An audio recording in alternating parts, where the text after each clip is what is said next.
guys, I do like to show every single step in especially in something like a paint job.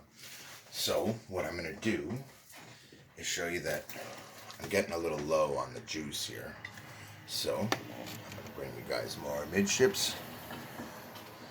For those of you who are not sailors, that means middle of the board. Right about the middle of my little workstation. The camera should be right about over the middle. So that will make this easier for you guys to see. Okay, so pulling up the sleeves. I was almost out of color, and that's bad. So I leave a fair bit on the brush, and now I'm just going to do quick strokes. But learning lessons from the past, we're not going to wait until I don't have enough material on the brush to dip more. I'm just going to keep working my way down, and now give it one kind of smoothing kind of stroke, you might think, and you'd be right. And just be satisfied with as much color. This, if I'm not mistaken, now is layer 4 going on, guys. And if layer 4 is still not covering fully, you got to realize this is a fairly thin color, and I'm asking you to make really thin coats, guys. Why? Because it's better looking in the long run. You'll be glad you did. And that's why I'm doing it, because I want to be glad I did instead of sad I didn't. Because I have seen the quality that comes out of it in the end. If you want a nasty looking paint job, okay, fair enough, go ahead, it's easy. But if you really want a nice looking paint job, guys, it's not as easy. And that's just the facts. But this is coming out to be a beautiful, beautiful color. I'm loving it. And just like that, it gets nicer. See that? Not enough paint. Put too much though, and you end up getting all these other kinds of streaks where you have to pull it off. And now look, streaks again. So what you do is we're going to do the opposite. We're going to take all the paint off my brush. I'm going to skim what I can off. And I'm going to leave it, believe it or not. Because that basically was a waste, right? So the trick is to have just the right amount of paint. Let me show you what that should look like. And then use the right stroke. See that? Nice and light. And the second you go hard at all, or on the wrong angle, you're pulling off paint. So the trick is to have just the right stroke so you can add as much paint as possible and take off as little as possible. And that is the artistry of paint, guys. It's difficult to do, but I think I've given you a pretty good example there of how to go about it and get it fairly even and be able to touch it up without wrecking it. Okay? And it's just about the amount of pressure you put on and the amount of paint you put on.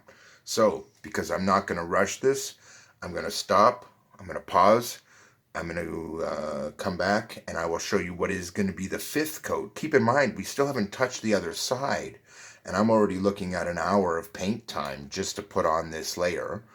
Not quite. We're at coat 4. It's about 10 minutes a coat.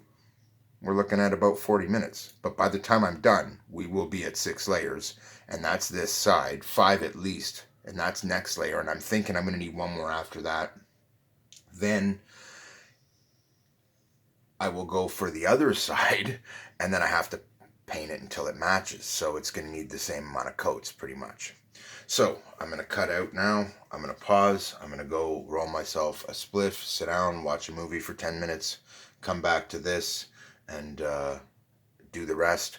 And then we'll flip it over and do that. And I'll try and do that whole thing fairly quickly in this video by just pausing in between each section. So from now on, that's what I'll do. So here we go. Pausing up. Alright, so it's usually right around this time in the layering process that you really start to see the final results here. So I'm just going to brace this and do my thing nice and quick, but I am seeing better coverage here on this layer. It's looking pretty good. But there's always room for one more when it comes to coats of paint, guys. Don't be afraid to do as many as it takes. to get it right. And unfortunately, this has been like the elevator from hell. In this case, it's not. I do that on purpose. I make little mistakes, but it's because I want you to get to a point, if you were a beginner, where you can identify the mistake I just made. This is, in fact, a rudder. So, the elevator was the one I just had before that. And this, of course, is a wing. And at this point, because I've, again, it seems like I've gotten the amount of paint I needed right. Almost. I might actually have to add a little more, but I don't think so. This is looking pretty good. I may actually need to add some more here, but once you add the paint, you actually get decent coverage. Go figure. But that's one of those tips, guys. Add paint. Always have the right amount, or you're kind of just wasting your time. And you'll be drawing it off, and you don't want to be drawing it off. So this is going to be the last of the paint. I'm literally scraping it out here to get the last of this so I can get a nice even set of coats here.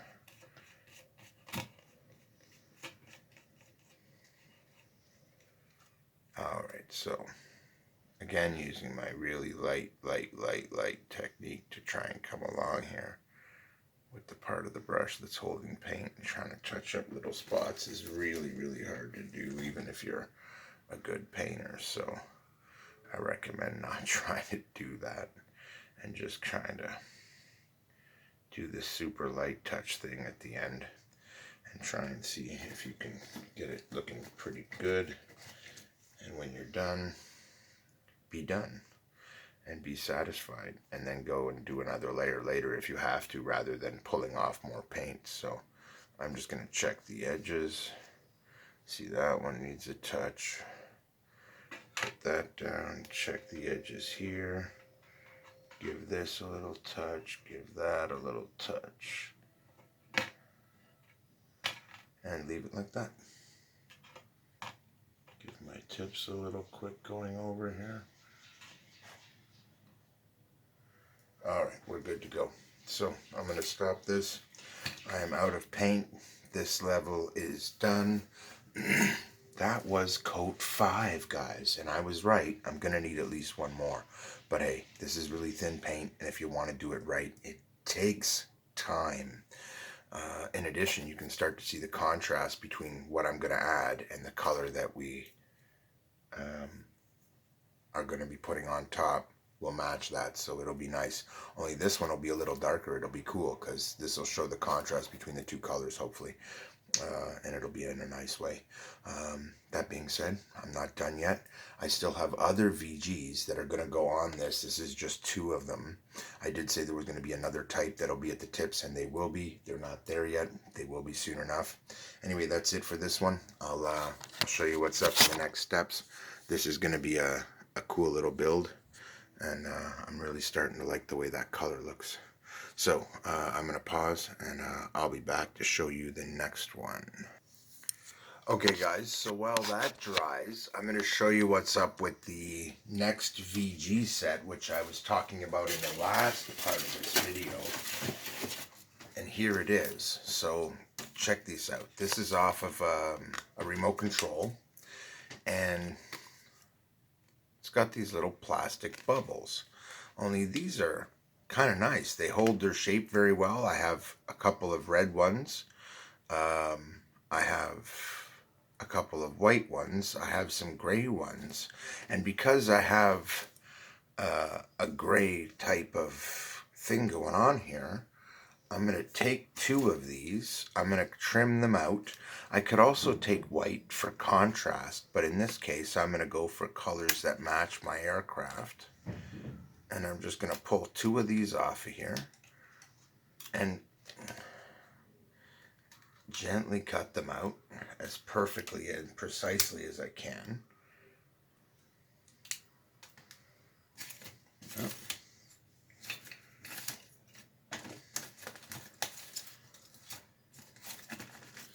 Now, I'm going to show you guys a bit of a trick here, because cutting something out that is round can be very, very difficult, guys. So allow me to show you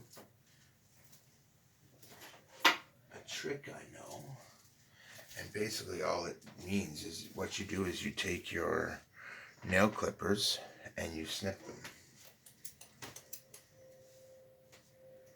So let me find my kit. It's around somewhere. I could have swore it was right here. Probably is. It's just been buried in all the stuff I have around at the moment. Let me just lift and look. See, no. It's a little black case. Little black case. Oh, there it is going. I had it sitting right here just for this purpose. So we're going to take the ones that best match our circle. These ones. We're going to open them up. I'm going to put it to the edge. And then I'm just going to clip it. And then I'm just going to keep going to the closest point I can get and clipping it. Now, in the end, it won't quite make a perfect circle.